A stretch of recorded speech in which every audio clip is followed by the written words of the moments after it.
eu quero dar um tema para essa mensagem que eu ainda não tinha dado, que é a verdade e a realidade e o poder da ressurreição.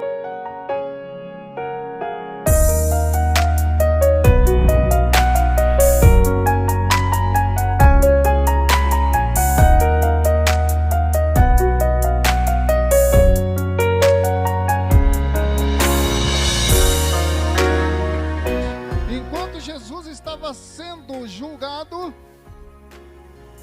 Deus estava te julgando. Enquanto Jesus estava sendo condenado, Deus estava te justificando. Bom, amados, o cristianismo propriamente dito começou com a ressurreição de Jesus, pois se Jesus não tivesse ressuscitado, o cristianismo não teria existido, né? Então, a ressurreição de Jesus trouxe para toda a humanidade não uma religião. Eu costumo dizer que Jesus, ele não veio aqui para estabelecer uma religião, até porque religiões já existiam várias na época de Jesus. Jesus, ele veio aqui para estabelecer um novo estilo de vida. Amém? Então diga comigo, cristianismo não é religião, é um estilo de vida. Amém? Mas tudo isso porque um dia o patrono, o dono, o fundador desse estilo de vida morreu e ressuscitou. Amém? Se Jesus não tivesse ressuscitado, ele teria apenas virado história, assim como muitos que morreram, né? Muitos ícones aí da história que morreram, Platão, Sócrates, Aristóteles, Alexandre o Grande e tantos outros, Moisés, viraram história, entraram para a história. Getúlio Vargas, amados, não sei quantos conhecem a história dele, ele se suicidou com um tiro no coração, aqui, né? E ele deixou uma carta onde estava escrita uma frase que até hoje é muito conhecida. Ele diz assim: deixo a vida para entrar para a história. E de fato ele entrou para a história. Mas Jesus foi diferente, amado. Deixo a vida para gerar vida em você.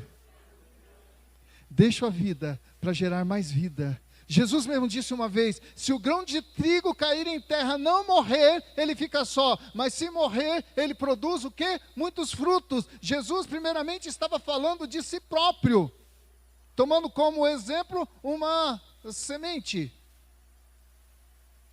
E depois também para cada um de nós, né? Se você quer produzir fruto, então você tem que morrer para você mesmo, porque ninguém é um fim em si mesmo, amém? Bom, e é por essa razão que essa data da ressurreição é comemorada por todos os cristãos e também pelos não cristãos, né, ao redor do mundo.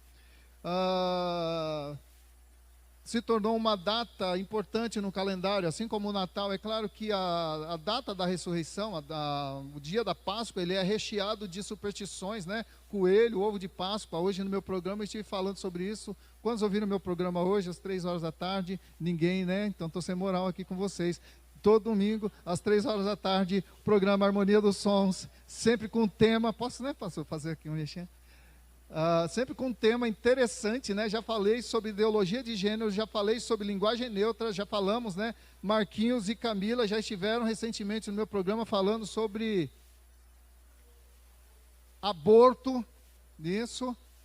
E então a gente trabalha esses temas assim, porque é um espaço que a gente tem para falar e para denunciar e para falar. O que a Bíblia diz sobre isso? Porque nós não estamos atrelados ao politicamente correto, nós estamos atrelados ao biblicamente correto. Amém?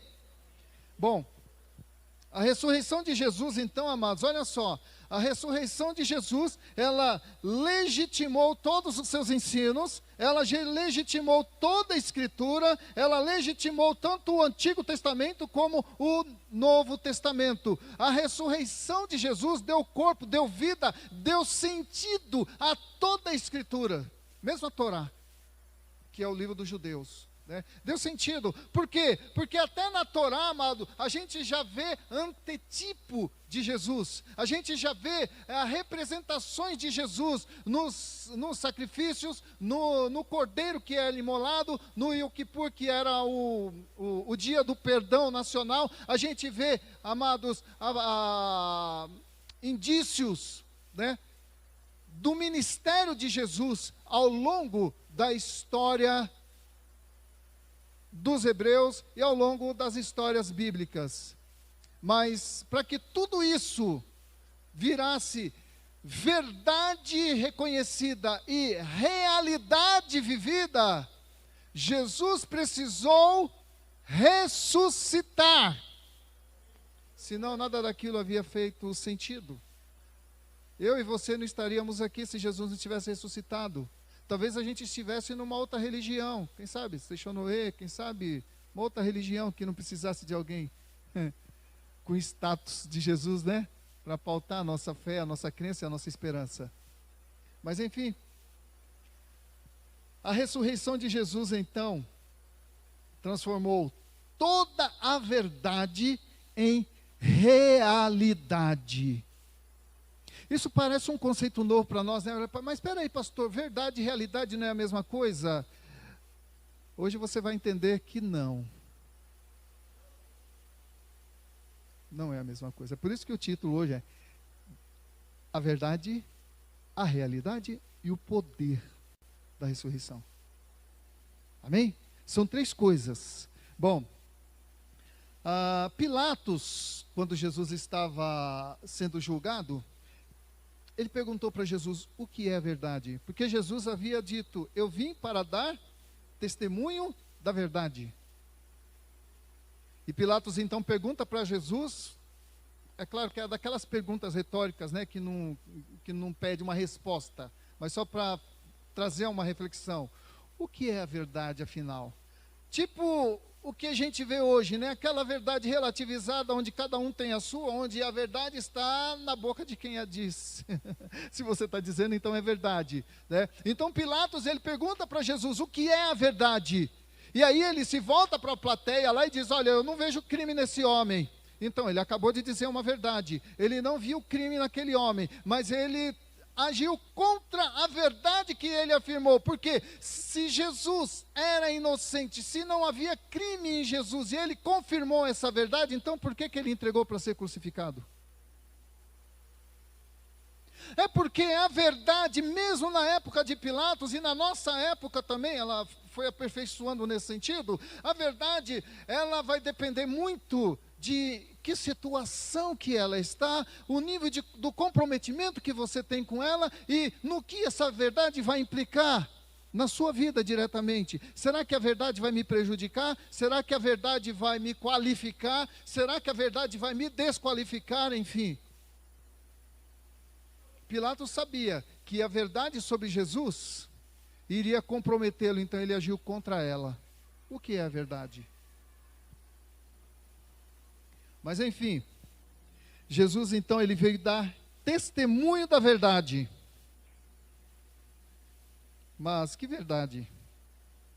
E que impacto essa verdade poderia causar na história humana? Jesus, ele dizia assim, ele disse para os discípulos o seguinte, eu sou o caminho, a verdade e a vida. Ele não disse, eu sou um caminho, ou eu sou uma suposta verdade, ou sou uma perspectiva de vida. Não, eu sou o caminho, eu sou a verdade e eu sou a vida. E ninguém vem ao Pai senão por mim. Jesus, será que ele estava arrogando para si uma autoridade que não era dele, tipo, querendo ser quem ele não era, ou tipo assim, quem esse cara pensa que é? Ele é a verdade, a vida? Mas Jesus sabia exatamente o que estava falando. E a ressurreição dele confirmou exatamente aquilo que ele falou que era. O caminho, a verdade e a vida. Amém? Sua morte, olha só, amado. A morte de Jesus sepultaria para sempre a verdade que ele afirmava ser ou que ele defendia. A morte de Jesus ia colocar em xeque tudo aquilo que ele ensinou.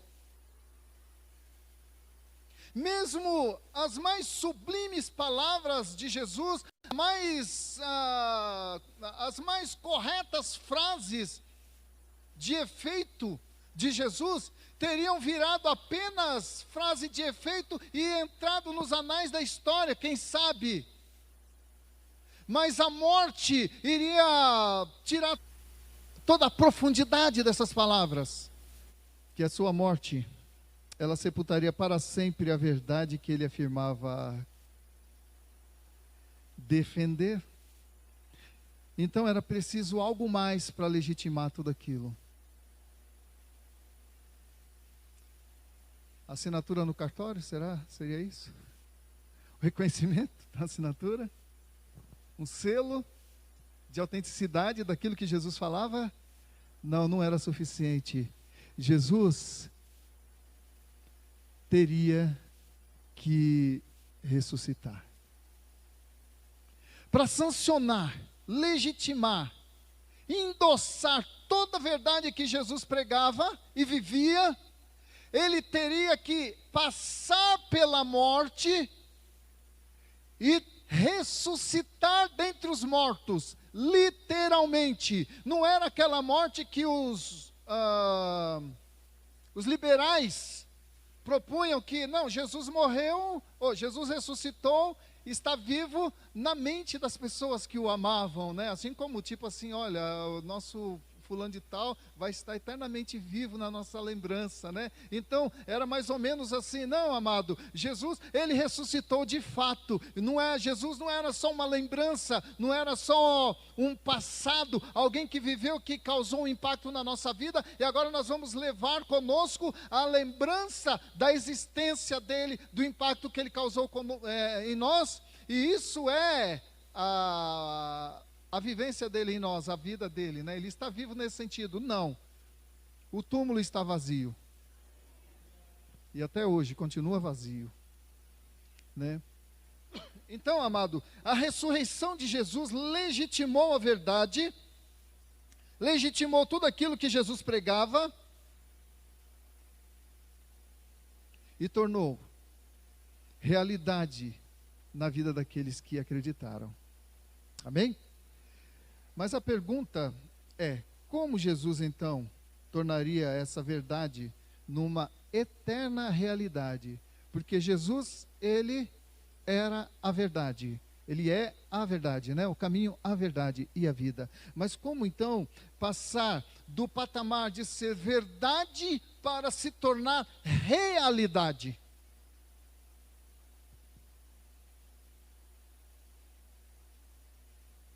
Jesus ressuscitou, venceu a realidade da morte,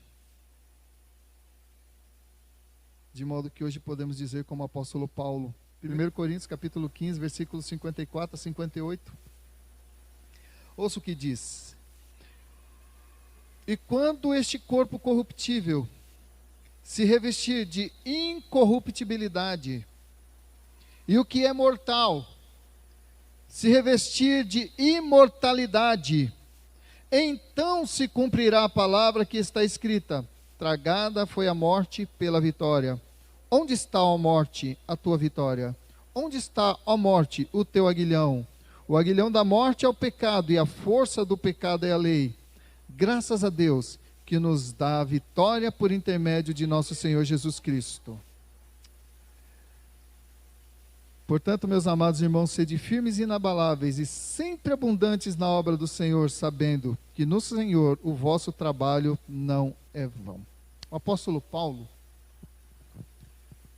ele usou muito apropriadamente as palavras corretas aqui, diz aqui, olha, tragada, ou seja, cancelada, aniquilada foi a morte pela vitória. E aí ele pode dizer: onde está, ó morte, a tua vitória? Onde está, ó morte, o teu aguilhão? Amados, a morte, ela é uma sentença dada a toda a criação, não é só toda a humanidade, a toda a criação por conta do pecado de um só homem.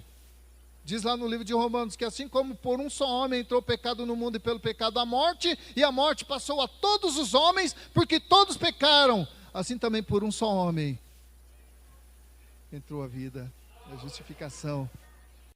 Amém, amados? Mas nós estamos aqui ainda no âmbito da verdade.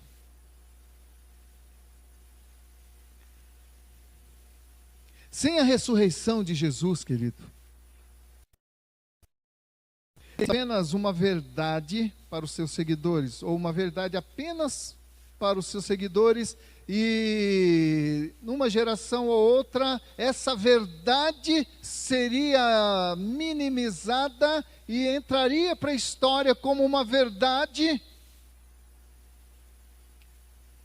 sem se tornar realidade. Os discípulos da sua época morreriam com essa verdade, talvez, mas não morreriam por ela. Você pode até acreditar numa verdade, mas você morreria defendendo-a?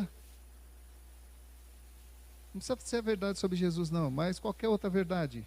Ou mesmo a verdade sobre Jesus. Quantos aqui creem que vão para o céu? Quantos creem em Jesus como Senhor e Salvador da sua vida? Você morreria por essa verdade? Todos. Mas eu sei que já te passou pela mente, amados, o quão frágil você é na fé, né?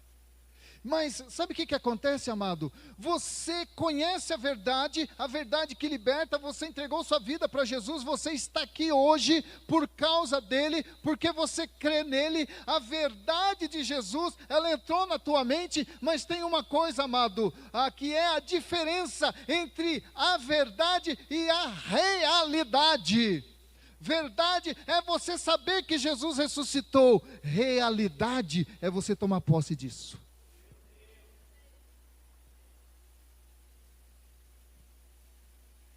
Muitos hoje comemoram a Páscoa, e alguém pergunta, vem cá, você está comemorando a Páscoa por que não? Porque Jesus ressuscitou. Mas você crê que ele ressuscitou? Sim, eu creio que Jesus ressuscitou. Mas o que você está fazendo com esse cigarro na boca? Ou usando droga? Ou se prostituindo? Não, mas vem cá, você crê em Jesus? Não, eu creio em Jesus. Você sabe que Jesus morreu pelos seus pecados? Eu sei que Jesus morreu pelos meus pecados. Mas então, por que você não muda de vida? Por que você não abandona o pecado? Conhece a verdade, mas a verdade não é realidade. Está dando para perceber a diferença? Porque, amados, olha só, os discípulos, quando Jesus ressuscitou, Jesus ainda não era uma realidade para eles. A gente vai ver ali, os discípulos com as portas fechadas ali, trancadas por medo dos judeus, sabiam que Jesus tinha ressuscitado, mas Jesus ainda não era uma realidade viva na vida deles. Nós podemos falar também de dois discípulos de Jesus que estavam a caminho de Emaús. Olha que história interessante, vou resumir para você, só para você entender melhor o que eu estou falando. Eles estavam a caminho de Emaús, e sobre o que eles estavam conversando? Quem sabe? Sobre a política, sobre a morte de Jesus. Olha só, um dizia para o outro, olha, Jesus morreu. Pois é, Jesus morreu e a gente achava que era ele que ia redimir Israel, ele ia tirar a gente desse sufoco de Roma e tudo, e aí Jesus aparece no meio deles. Jesus aparece ali no meio deles, amados. Eles estavam apenas com a realidade da morte de Jesus, mas não estavam com a realidade da vida, e nem com a verdade ainda. E aí Jesus começa a caminhar com eles e pergunta, vem cá, vocês estão falando sobre o que mesmo? De Jesus, que foi morto e tal e tal. E Jesus perguntando e eles falando, e a gente percebe nas palavras daqueles rapazes, amados, que eles estavam frustrados com Jesus. Haviam andado com Jesus, viram os milagres de Jesus, viram a verdade sobre Jesus, viram que Jesus dizia que ia morrer, mas depois ia ressuscitar. Verdade que não se torna realidade, amado, ela não tem raiz. E tudo que não tem raiz, ao primeiro vento de doutrina, sucumbe, muda de direção. E o apóstolo Paulo, ele diz, para que não sejamos mais como meninos levados ao redor por todo vento de doutrina. E para que você não seja levado ao redor por todo vento de doutrina, você precisa ter as suas raízes bem fundamentadas. Em outras palavras, a realidade das Escrituras tem que ser uma experiência para você. Na prática, não na teoria. Não na teoria. Os irmãos estão entendendo? Olha só. Quando Jesus ressuscitou, disse no domingo de manhã, tinha alguns guardas lá que estavam guardando o sepulcro, porque as autoridades ali, os judeus, souberam que Jesus havia dito que ia ressuscitar, que ele ia morrer, depois ia ressuscitar. E os judeus então ficaram com medo do corpo de Jesus ser roubado de lá, e aí sair falando que Jesus ia ressuscitar, que Jesus tinha ressuscitado, enfim. E aí designaram alguns guardas para guardar o sepulcro. Olha só, que coisa interessante. Designaram alguns guardas lá para guardar o sepulcro, e ficaram lá a noite toda os guardas ali. Mas, amado, diz que a palavra que ao romper do dia, um anjo do Senhor foi lá e removeu a pedra. Os soldados viram com os seus próprios olhos o que aconteceu. E a cena foi tão impactante que eles desmaiaram. E quando acordaram, a tumba estava vazia. A pedra, que era enorme, estava removida do seu lugar. E nesse instante chega também a Maria Madalena, e ela vê toda aquela cena. Maria, ela vai correndo contar para os discípulos: olha, ele ressuscitou, ele ressuscitou, ele ressuscitou. A ressurreição de Jesus passou a ser não apenas uma verdade, mas uma realidade para ela, porque ela viu. E ela saiu para contar. Mas olha, amado, os guardas, o que foi que eles fizeram? Eles viram a mesma coisa. Eles viram a ressurreição de Jesus. E eles foram lá contar para os seus superiores. Você conhece o final da história desses guardas? Eles foram subornados para omitir a verdade. Eles sabiam da verdade, mas a verdade não foi realidade para eles. E diz a palavra no livro de Mateus, que até o momento que o livro de Mateus estava sendo escrito, provavelmente até o ano 50, parece, né? Era que estão uns 20, 30 anos depois da ressurreição. A narrativa dos soldados prevaleceu em Jerusalém e adjacências. Mas Maria Madalena e a outra Maria, Pedro e João, que foram ao sepulcro e viram o túmulo vazio, eles tinham a verdade. Os soldados também tinham a verdade, mas preferiram a mentira. Eles venderam a verdade em detrimento do engano, porque quiseram preservar suas vidas, ganharam dinheiro, provavelmente uma grande quantia em dinheiro, resolveram seus problemas financeiros, uma mentira que deu lucro para eles. De repente aquela mentira a respeito de Jesus, aquela farsa a respeito de Jesus, os tornou ricos. Por isso que eu falei que às vezes a verdade ela é relativizada porque é comprometedora. A verdade é sempre comprometedora. Mas olha, amado,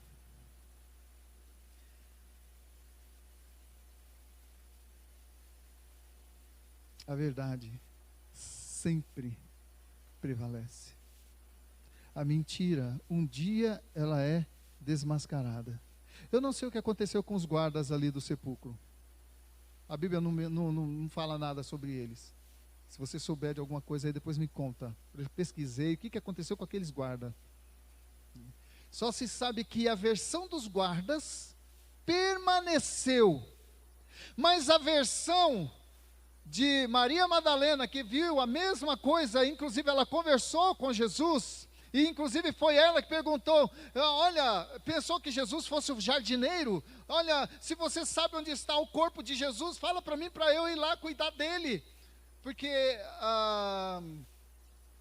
tinha uma prática ali do sábado ou no domingo. Sábado eles não podiam, né, porque era o dia Era um feriado, eles não podiam fazer nada. E aí, Maria Madalena e a outra Maria, que eu não sei qual é, foram domingo bem cedinho para levar aromas, para poder ajeitar ali o corpo de Jesus, era um costume deles, né?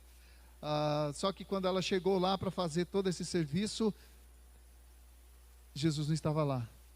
E ela ficou desesperada, porque ela não sabia ainda a verdade. E aí, ela encontrou Jesus, mas ela ainda não estava consciente da verdade a respeito de Jesus. E ela pensa que é o jardineiro, fala, olha, onde é que está o meu mestre? Onde é que está Jesus? Onde é que você o colocou? E aí Jesus então diz, a chama pelo nome, diz Maria. E ela então, pelo sotaque ou pela palavra que ela vê pronunciando o nome dela, então ela diz Rabone, que quer dizer mestre. E ela se prostra diante de Jesus. Ali ela está recebendo a verdade sobre ele. E essa mulher então, ela vai correndo contar para os discípulos essa verdade, que ao mesmo tempo se tornou também realidade. Agora essa Maria Madalena, quantos sabem a história dela? Levanta a mão. É aquela de quem Jesus expulsou 7 demônios? Era a mesma? Foi? Foi essa? Cadê os teólogos aí? Cadê Lucas? É essa mesmo? Uma mulher de quem Jesus havia expulsado 7 demônios. Uma mulher que amava Jesus, amado, de um jeito que acho que nem os discípulos conseguiam. E ela foi correndo ver, embalsamar o corpo de Jesus. Na perspectiva dela, quando ela ia ali no túmulo, para ela Jesus estava morto. Mas ela se deparou com uma realidade que ela precisava viver. E quando então ela viu Jesus, tudo mudou na vida daquela mulher. Jesus agora não era apenas uma verdade que eu sei. Jesus agora é uma realidade que eu vivo. O apóstolo Paulo diz uma expressão que no final dela tem assim: até que Cristo seja formado em vós. Jesus, ele tem que ser uma vida fluindo em nós, amados. Ele não pode apenas ser uma verdade defendida por nós, ele tem que ser uma vida fluindo através de nós. Amém? Mas tem mais. Tem uma outra coisa também que eu quero considerar aqui, que é para fechar.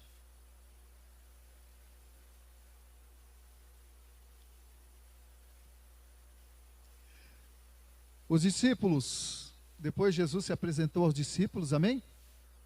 Eles então entenderam, eles então viram Jesus com seus próprios olhos. Tomé foi o último a cair a ficha, né? Teve uma ocasião que Jesus apareceu ali e Tomé não estava. E Jesus então se revelou a eles, soprou sobre eles o Espírito Santo.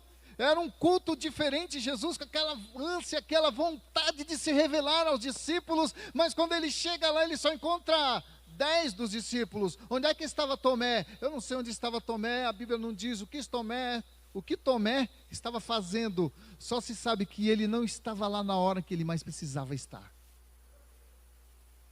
E aí, quando Jesus sai, Tomé depois chega e está todo mundo alegre, está todo mundo feliz, os discípulos estão felizes, eles estão vivendo a realidade da ressurreição, mas Tomé ainda não, Tomé ainda está no âmbito da incredulidade em relação à ressurreição, ele nem conheceu a verdade ainda.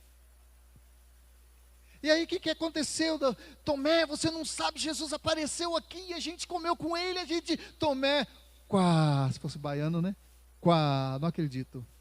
Você já viu essa expressão que diz assim: eu sou que nem Santo Tomé, só acredito vendo? Quem já ouviu essa expressão? Já, né? Pois é, surgiu daí. Tomé, custou a acreditar. Para Tomé, queridos, Jesus ainda estava morto. Ele não tinha conhecido ainda a verdade acerca da ressurreição. E aí Tomé diz: se eu não colocar a mão nos seus cravos, no seu lado, se eu não vir com os meus próprios olhos, eu não vou acreditar. Mas tudo bem, a experiência com Jesus é uma experiência pessoal. 8 dias depois, diz a palavra, Jesus apareceu lá, eles estavam reunidos ali, os 10 discípulos, os 11, né? Tomé estava lá. E Jesus aparece para eles. Então, a aparição de Jesus, a aparição, parece qualquer coisa, né? Mas, o surgimento de Jesus ali no cenáculo já era esperado pelos discípulos, mas para Tomé não.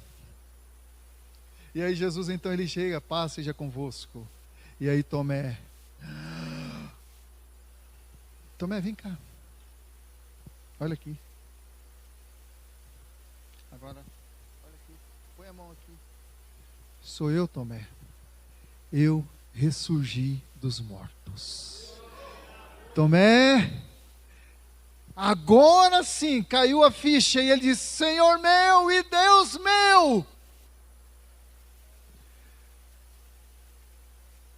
Ele passou a viver, amado, não somente a verdade sobre Jesus, mas Jesus agora para ele se tornou realidade. Realidade. Mas será que termina aí? Olha só, amado. Você conhece a verdade sobre Jesus, amém? Quantos conhecem a verdade sobre Jesus? Amém? Quantos conhecem, quantos vivem a realidade de Jesus? Diga amém. Fica de pé, amado. Eu já estou terminando e aí eu já ia pedir para você ficar. Quantos vivem a realidade de Jesus? Fique de pé. Agora, amado, tem uma coisa que faltava ainda aos discípulos. Por quê? Por que eu perguntei para você se você, na mira de um fuzil, na mira de um revólver ou de uma fogueira, prestes a você ser lançado, se você negaria Jesus? Olha só, olhem para mim. Não perca esse momento não, tá, amado? Esse é a cereja do bolo.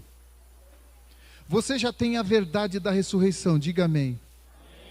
Você já tem a realidade da ressurreição, diga amém. Mas falta alguma coisa, que aí quem vai saber se você tem ou não é você. O poder da ressurreição. Amados, Jesus ele falou para os discípulos assim: mas recebereis poder ao descer sobre vós o Espírito Santo, e aí vocês serão o quê? Minhas, aonde? Samaria, Jerusalém, Judeia, Samaria e confins da terra. Amém? Olha só, amados, eles já tinham a verdade, eles já tinham a realidade, e agora eles precisavam de um empoderamento, pastor Jonas. O empoderamento. Amados, eu fiz um estudo uma vez sobre as igrejas, sobre a ascensão das igrejas, né, depois da reforma. Sabe uma coisa que foi constatado, querido? Que as Assembleias de Deus são a igreja que mais cresceram. Quantos sabiam disso? Nessa época.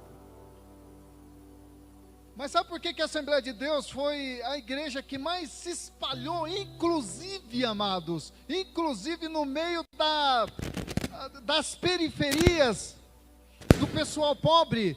Porque, olha, eu não sou pentecostal, então eu seria suspeito para falar, né? Eu sou tradicional, mas uma coisa eu tenho que reconhecer, amados: o poder que essa igreja tinha no batismo do Espírito Santo, querido, os empoderou. Aí, por onde eles iam, eles abriam uma igrejinha, mesmo que fosse num povoado lá onde nem consta no mapa. O Google tem dificuldade de achar aquele povoado, mas o assembleano ia lá e achava. Tem um ditado que dizia assim, que onde tiver Coca-Cola tem uma igreja Assembleia de Deus. Não é? Onde tiver Coca-Cola tem uma igreja Assembleia de Deus. Mas sabe o que foi isso, querido? Empoderamento. Então Jesus ele disse para os discípulos: ficai em Jerusalém. Para que ficar em Jerusalém? E eles ficaram em Jerusalém até que do alto eles foram revestidos de poder. E isso aconteceu no dia de Pentecostes. Daí as igrejas pentecostais, né? É nós, igreja, comunidade videira do Pentecoste. A mudar aqui.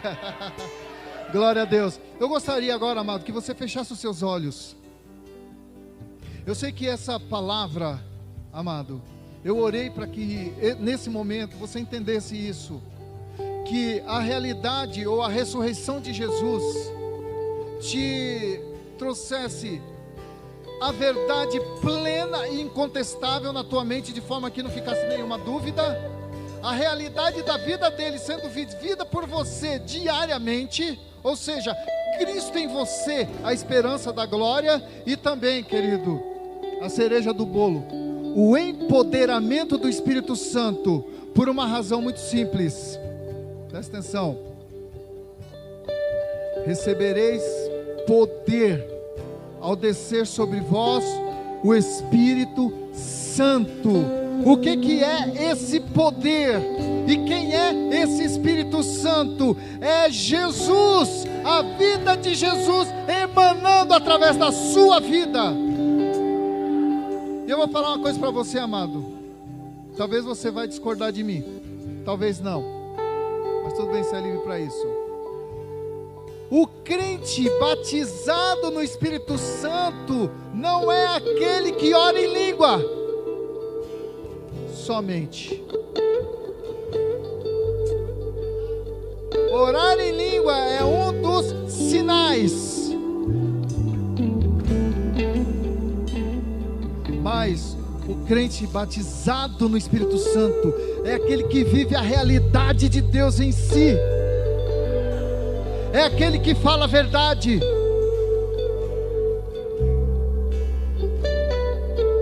é aquele que ajuda, é aquele que se santifica, é aquele que sempre tem uma palavra amiga, uma palavra de conforto. Mas agora eu te pergunto: você vive essa realidade? Ou você já foi empoderado pelo Espírito Santo? Eu quero que você coloque a mão no seu coração agora. Quero fazer uma oração.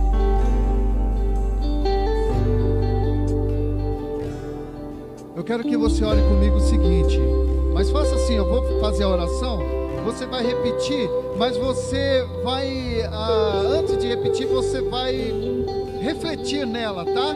Para você não ser apenas um papagaio repetindo o que eu estou falando, mas a minha palavra seja a sua palavra diante de Deus, amém? Diz comigo assim: Senhor Jesus, antes eu te conhecia de ouvir falar, mas depois passei a te conhecer por experiência. Eu conheço a verdade, mas eu quero viver a realidade desta verdade que eu conheci. E mais ainda, Senhor, eu quero neste momento ser empoderado com essa realidade, que o Teu Espírito Santo torna real a vida de Deus em mim, de forma que não seja mais eu quem vive, mas Cristo vive em mim. Em nome de Jesus, em nome de Jesus. Aplauda Ele.